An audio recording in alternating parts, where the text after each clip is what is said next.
અંદર વિજ્ઞાનનો પાઠ નંબર 12 ઘર્ષણ, એની અંદર તરલ ઘર્ષણ એટલે શું ઈ જોવાનું છે.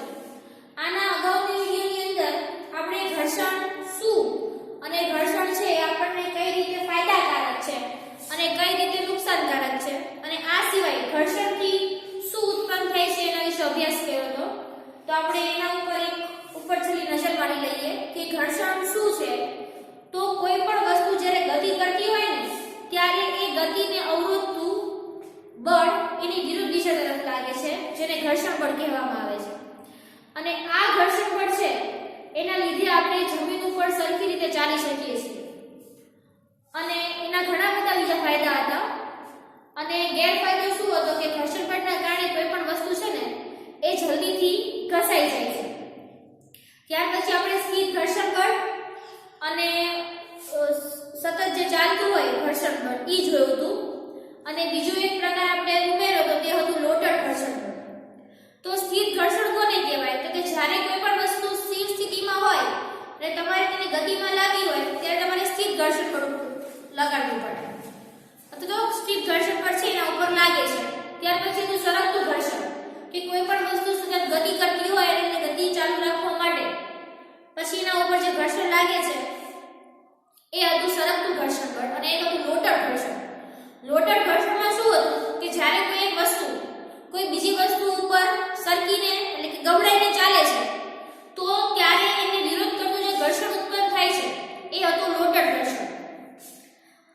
હવે આજના ટોપિકની અંદર તમારે જોવાનું છે કે તરલ ઘર્ષણ એટલે શું અને ત્યાર પછી આપણે આ પાઠની રિલેટેડ ઘણા એવા પ્રશ્નો છે એ પ્રશ્નો આપણે સોલ્વ કરશું.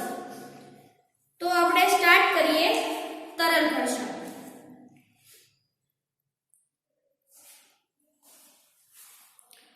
તમે જાણો છો કે હવા ઘણી હલકી અને પાતળી હોય છે, છતાં તેમાં પસાર થઈને ગતિ કરતી વસ્તુઓ પર હવા ઘર્ષણ બળ લગાડે છે.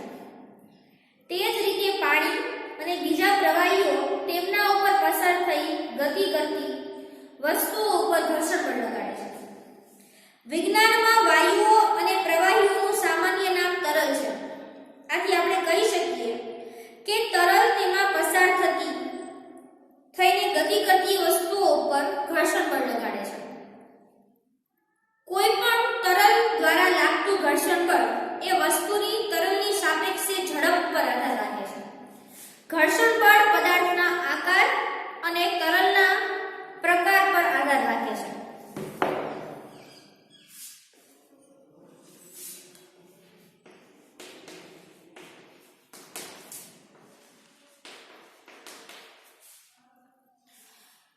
તરલ વસ્તુ ઉપર જે ઘર્ષણ લાગે છે એ કોના ઉપર આધાર રાખે છે?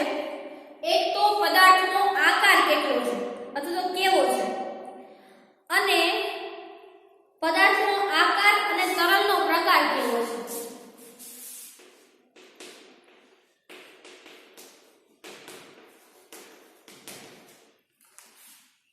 તમે મોસ્ટલી જોયું હશે ને તો વિમાન હોય ને વિમાન એનો આગળનો ભાગ આવો હોય, બરાબર? આવો જોયો કોઈ દિવસ? એની પાંખ હોય ને પાંખ નીચેના આજુબાજુના જે પાર્ટ છે એનો શેપ પણ કંઈક આવો હોય. અહીંથી આવો ક્યાંય નથી, બરાબર? આમ બોટ અથવા બોટ તમે જોઈ હશે સમુદ્રની અંદર જતી, એના પર પાછળના જે ભાગ હશે ને તે આ સાઈડ અને આ સાઈડ એ હંમેશા ત્રિકોણાકાર હશે. શા માટે હોય છે? કારણ કે જ્યારે હવા, ધારો કે આની ઉપર હવા આવે છે તો હવા દ્વારા આની ઉપર એક ઘર્ષણ લાગે છે. હવે જો આ સપાટી વધારે હશે ને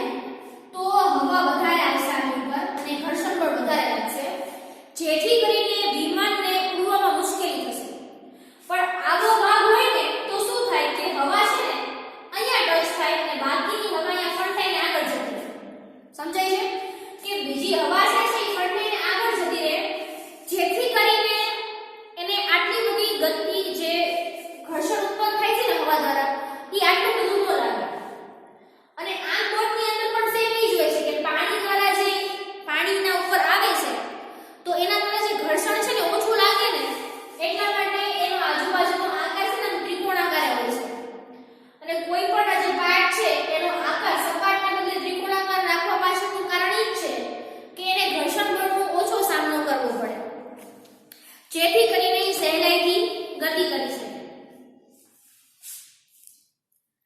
તે સ્પષ્ટ છે કે જ્યારે વસ્તુ કોઈ તરલમાં થઈને ગતિ કરે છે ત્યારે તેમણે તેના ઉપર લાગતા ઘર્ષણ બળને સમતોલીને પાર કરવું પડે છે। કોઈ પણ વસ્તુ, ધારો કે કોઈ એક સમુદ્રની અંદર બોટ જાય છે, તો જ્યારે બોટ જતી હોય ત્યારે પાણી દ્વારા એના ઉપર ઘર્ષણ ઉત્પન્ન થાય છે અને આ ઘર્ષણને સમતોલિત કરીને તેનો રસ્તો પાર કરવાનો હોય છે। આ પ્રક્રિયામાં તેઓ પોતાની ઊર્જા ગુમાવે છે। આ પ્રક્રિયા દરમિયાન શું થાય કે પદાર્થ પોતે છે એ એની ઊર્જા ગુમાવે છે। આથી ઘર્ષણ ઘટાડવાના પ્રયત્નો કરવામાં આવે છે। તેથી પદાર્થોને વિશિષ્ટ આકાર આપવામાં આવે છે। તમારા ખ્યાલે વૈજ્ઞાનિકોને આ વિશિષ્ટ આકારો વિશે ક્યાંથી સંકેત પ્રાપ્ત થયો હશે? કુદરતી રીતે અલબત્ત પક્ષીઓ અને માછલીઓ દરેક વખતે તરલમાં ગતિ કરતા હોય છે। તેમના શરીરનો વિકાસ એ રીતે થયો હશે કે તરલમાં ગતિ કરતી વખતે ઘર્ષણ પાર કરવામાં તેમની ઊર્જાનો વ્યય શક્ય હોય એટલો ઓછો થાય। હવાઈ જહાજના આકારને કાળજીપૂર્વક તમે જોશો તો તેનો આકાર એ કોઈ પક્ષીના આકારને સમાન જોવા મળશે। હકીકતમાં બધા વાહનોની આકારની રચનાને ડિઝાઇન કરવામાં આવે કે જેથી કરીને તરલ ઘર્ષણ છે એ શું થઈ જાય છે? ઘટી જાય છે। એટલે અહીં તમને જે તરલ ઘર્ષણની વાત કરી છે તો આપણને પ્રશ્ન એવો થાય કે વૈજ્ઞાનિકોને કેમ ખબર પડી કે ભાઈ આનો આકાર એવો જ રાખવો? તો એ લોકોએ કુદરતી જે રચના છે પક્ષીઓ અને પાણીની અંદર જે માછલીઓ તરે છે એમના શરીરનું જે આકાર છે એના આધારે એ લોકોએ અનુમાન બાંધ્યું કે પક્ષીઓ આકાશની અંદર સરળતાથી ઉડી શકે છે। તો એમનો જે શરીરનો આકાર છે એ આકારને તમે વિમાનને કોઈ ધ્યાનથી જોશો ને તો વિમાનનો આકાર પક્ષીના આકાર જેવો જ હશે, જેથી કરીને વિમાન છે એ આકાશમાં સરળતાથી ઉડી શકે છે।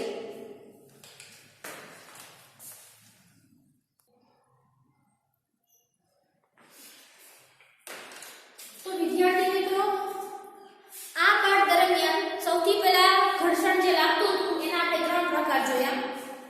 એક સ્થિર ઘર્ષણ બળ, બીજું સરકતું ઘર્ષણ બળ જેને સ્લાઇડિંગ ઘર્ષણ બળ પણ કહેવામાં આવે છે, અને ત્રીજું હતું લોટર ઘર્ષણ।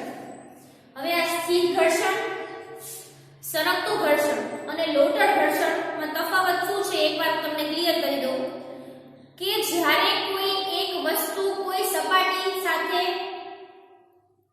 સ્થિર છે, એટલે કોઈ એક વસ્તુ ગતિ નથી કરતી પણ એમને એમ પડી છે સપાટી ઉપર, અને એ સપાટી ઉપર એમને એમ પડી છે, તમારે એને ગતિમાં લાવવા માટે તમે એના ઉપર બળ લગાડો છો, અને એ બળ તમે જ્યારે લગાડો અને જે સામે ઉત્પન્ન થાય ને ઘર્ષણ એને કહેવાય સ્થિર ઘર્ષણ। ત્યાર પછી સ્લાઇડિંગ ઘર્ષણ એટલે કે સરકતું ઘર્ષણ, કે જ્યારે કોઈ એક વસ્તુ સતત ગતિ કરે છે અને તેની ગતિ તમારે સતત ચાલુ રાખવા માટે તમે એને બળ આપો છો, અને તમે જ્યારે એને બળ આપો છો ત્યારે એ બળની વિરુદ્ધ દિશા ઉપર એક ઘર્ષણ ઉત્પન્ન થાય છે, જેને કહેવાય સ્લાઇડિંગ ઘર્ષણ એટલે કે સરકતું ઘર્ષણ। લોટર ઘર્ષણ કે જ્યારે કોઈ એક વસ્તુ બીજી સપાટીને ગબડીને ગતિ કરે છે, એટલે ગબડતા ગતિ કરે છે, ત્યારે એની ગતિની વિરુદ્ધ દિશા તરફ જે બળ લાગે છે, જે ઘર્ષણ ઉત્પન્ન થાય છે એને કહેવાય લોટર ઘર્ષણ।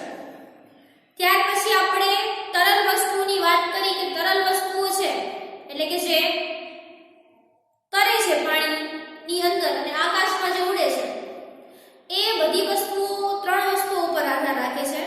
એક તો તરલની સાપેક્ષ ઝડપ કેટલી છે,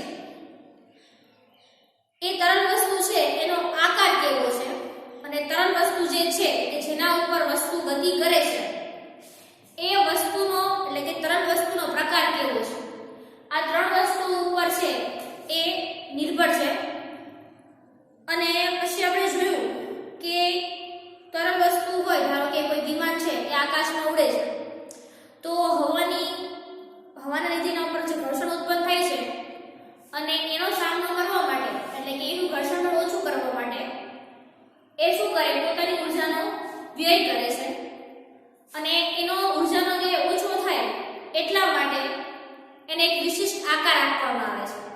જેથી કરીને એના દ્વારા જે ઉર્જાનો વ્યય છે એ ઓછો થાય.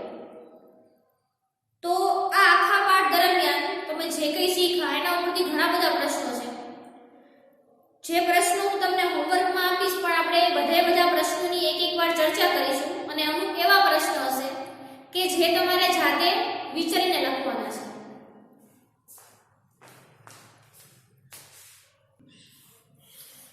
તો આપણે જે કંઈ પણ વસ્તુ અત્યારે શીખ્યા છીએ એના ઉપરથી કેટલાક પ્રશ્નો તારવેલા છે જેની પહેલા આપણે એકવાર ચર્ચા કરી લઈએ. સૌથી પહેલો પ્રશ્ન, દર્શાવો કે કેવી રીતે ઘર્ષણ છે એ મિત્ર છે અને શત્રુ બંને છે. તો ઘર્ષણ છે એ આપણો મિત્ર પણ છે અને શત્રુ પણ છે. એ આપણે કેવી રીતે કહી શકીએ? તો મિત્ર તરીકે જો આપણે ઘર્ષણની વાત કરીએ તો આપણે સરળતાથી ચાલી શકીએ છીએ. એ ઘર્ષણ બળને આધારિત છે. આપણે બુક્સની અંદર લખી શકીએ છીએ. એ ઘર્ષણ બળને આધારિત છે. આપણે દિવાલની અંદર ખીલી ઠોકીએ એ ઘર્ષણ બળના કારણે છે. આવા તો તમે ઘણા બધા જવાબ જાતે લખી શકો કે ઘર્ષણ બળના કારણે આપણને શું ફાયદો થાય છે. વાત કરીએ કે ઘર્ષણ છે એ એક શત્રુ સમાન છે. તો ઘર્ષણના કારણે આપણા પગના પગરખાં જે છે જલ્દી ઘસાઈ જાય છે. કોઈ સાધન એટલે કે યાંત્રિક સાધનની આપણે વાત કરીએ તો અમુક સમય જતા આના બંનેના સ્પેર પાર્ટ ઘસાય છે અને એને બદલવા પડે છે. અને એ સિવાય જો શત્રુ તરીકે આપણે ઘર્ષણ બળની વાત કરીએ તો તમે જાતે વિચારી શકો કે બીજું એવું કઈ વસ્તુ છે કે જે આપણને ઘર્ષણના કારણે નુકસાનકારક છે. તો ઘર્ષણના કારણે આપણી ગતિ છે એ અવરોધાય છે. આપણે ખૂબ જ ઝડપથી ચાલતા હોઈએ અને ઘર્ષણ કોઈ ખરબચડો એવો રસ્તો હોય તો તેમાં આપણી ગતિ છે ધીમી પડી જાય છે. એટલે ઘર્ષણ બળ છે એ આપણા ચાલવાની જે ગતિ છે, ચાલવાની ગતિ એના બીજી ગમે તે ગતિ છે એનો વિરોધ કરે છે. આ તો મેં તમને ખાલી 3 ઉદાહરણ આપ્યા પણ તમે આમાં ધારો એટલા ઉદાહરણ લખી શકો કે ઘર્ષણ છે આપણો મિત્ર પણ છે અને શત્રુ પણ છે. શા માટે? તો તમારા મગજની અંદર જેટલા પણ જે વિચાર આવે કે ભાઈ ઘર્ષણ છે આપણને ફાયદો કરે છે અને નુકસાન કરે છે એ બધા જવાબ તમે આની અંદર લખી શકો છો. બીજો પ્રશ્ન છે, સમજાવો તરલમાં ગતિ કરતી વસ્તુઓનો આકાર વિશિષ્ટ કેમ હોવો જોઈએ? હવે કોઈ પણ વસ્તુ તરલની અંદર ગતિ કરે છે તો તેનો આકાર વિશિષ્ટ શા માટે હોવો જોઈએ? તો જેમ આપણે છેલ્લે વાત કરી કે કોઈ પણ તરલ વસ્તુની ઉપર જ્યારે કોઈ ગતિ કરે છે ને ત્યારે એની ગતિ અવરોધાય છે અને એ ગતિ જ્યારે અવરોધાય છે ને ત્યારે તે પોતાની ઊર્જાનો વ્યય કરે છે અને એ ઊર્જાનો વ્યય ન થાય અને ઓછો થાય એના માટે મારે તે વસ્તુને એક ચોક્કસ આકાર આપવો પડે છે જેના કારણે એ ઊર્જાનો વ્યય ઓછો કરે અને સરળતાથી ગતિ કરી શકે. એના પછીનો પ્રશ્ન ત્રીજો, વસ્તુનો ધારારેખી અથવા તો સુવાહી આકાર એટલે શું અને કઈ પરિસ્થિતિમાં વસ્તુનો આવો આકાર ફાયદાકારક છે? હવે આપણે જે બીજા પ્રશ્નમાં વાત કરી ને કે વિશિષ્ટ આકાર આપવો પડે છે તો આ જે વિશિષ્ટ આકાર આપવો પડે ને ઈ ધારારેખી આકાર કહેવાય અથવા તો સુવાહી આકાર કે મારે કોઈ તરલ વસ્તુની ગતિ અવરોધાય નહીં એના માટે એનો ઊર્જાનો વ્યય ઓછો થાય અને એ ઊર્જાનો વ્યય ઓછો કરવા માટે જે આકાર છે આપવો પડે એને ધારારેખી આકાર કહેવાય. અને એનાથી ફાયદો શું થાય? તો કે એનાથી ફાયદો એ થાય કે વસ્તુ છે ને એ વસ્તુ ઉપર લાગતું જે ઘર્ષણ બળ છે ને એ શું થઈ જાય છે? ઓછું થઈ જાય છે.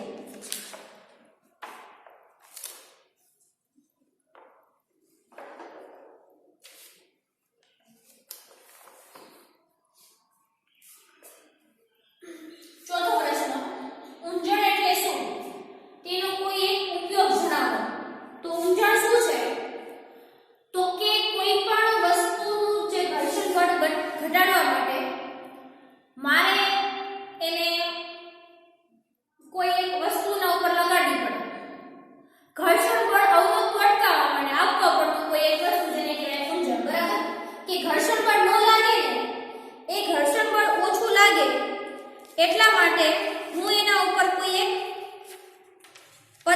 ઉમેરું છું કે જેથી કરીને ઘર્ષણ પણ ઓછું લાગે, અને ઘર્ષણ પણ ઓછું લાગે અને જે હું પદાર્થ લગાડું છું એને કહેવાય ઊંજણ.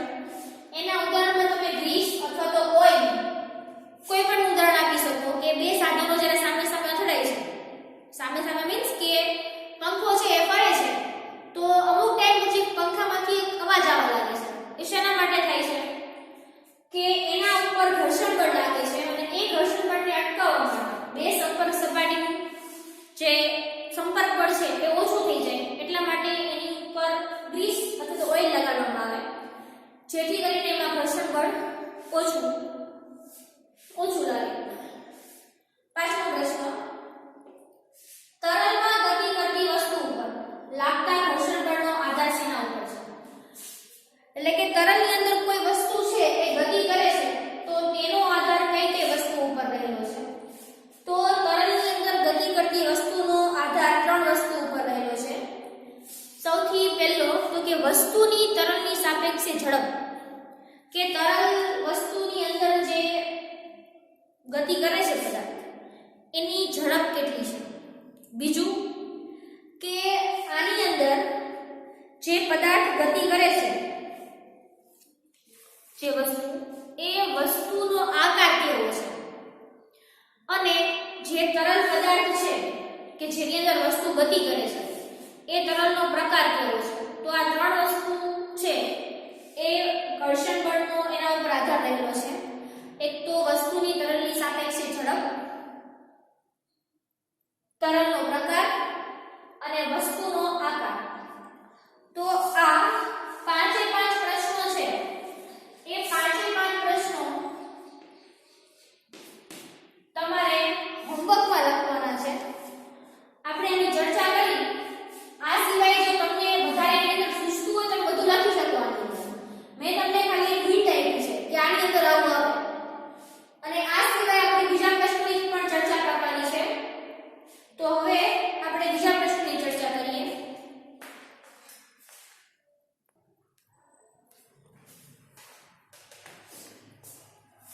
એનો પછીનો છઠ્ઠો પ્રશ્ન, લોટર ઘર્ષણ બળ એટલે શું? કે લોટર ઘર્ષણ બળ છે એ શું છે?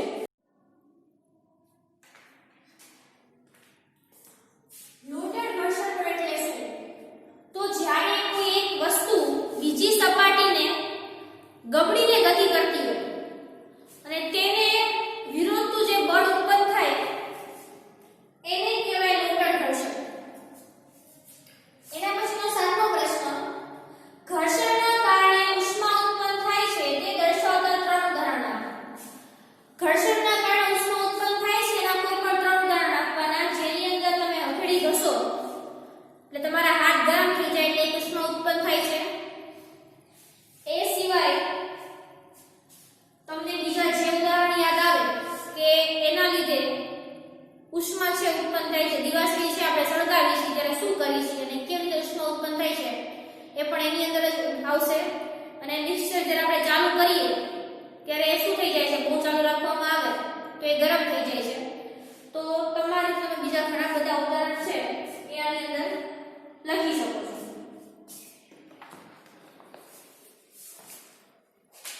હવે એના પછીની જે વાત કરી છે કે ઘર્ષણ વધારવાના અને ઘટાડવાના ત્રણ ઉપાયો તમારે જણાવવાના છે. તો જેની અંદર ઘર્ષણ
જોવાનું છે